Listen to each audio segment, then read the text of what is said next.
Big boss హౌస్‌లో ఒక మంచి టాస్క్ అయితే ఇచ్చారు. మరి ఈ యొక్క టాస్క్‌తో జనాలంతా కూడా మంచిగా ఫన్ అయితే ఎంజాయ్ చేస్తారు. మరి అదే విధంగా ఈ యొక్క వైల్డ్ కార్డ్‌కి సంబంధించి సర్వైవల్ ఆఫ్ ది ఫిట్టెస్ట్ ఏవైతే ఉన్నాయో ఆ ఛాలెంజెస్ అనేది కొనసాగించే అవకాశాలు కూడా ఎక్కువగా కనిపిస్తున్నాయి.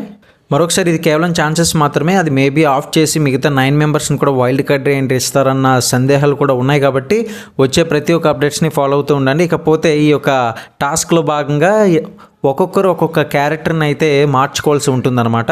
అంటే for example Aditya Om character నబేల్ తీసుకోవడం జరిగింది. సో నామినేషన్స్లో భాగంగా ఇలా కండలు చూపిస్తున్నట్లుగా ఆదిత్య ఓం పెట్టిన పోజ్ని అక్కడ నబేల్ అయితే చూపించడం జరిగింది. అలానే ఒక్కొక్కరు ఒక్కొక్క క్యారెక్టర్ని ఫర్ ఎగ్జాంపుల్ నిఖిల్ క్యారెక్టర్ వచ్చేసి మనకి నాగమణిగంట క్యారెక్టర్ని తీసుకోవడం జరిగింది.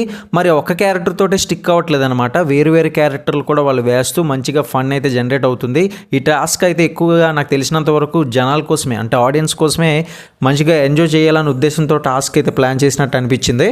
చాలా వరకు అందరూ కూడా మంచి పర్ఫార్మెన్స్ ఇచ్చారు, కానీ నైనిక మాత్రం చెప్పాలంటే అసలు దుమ్ము దులిపేసింది అనమాట. ఫిజికల్ టాస్కులతో పాటు ఇటువంటి టాస్కులను కూడా ఇంత బాగా చేస్తుందా అనేలాగా అయితే బాగా మెప్పించింది.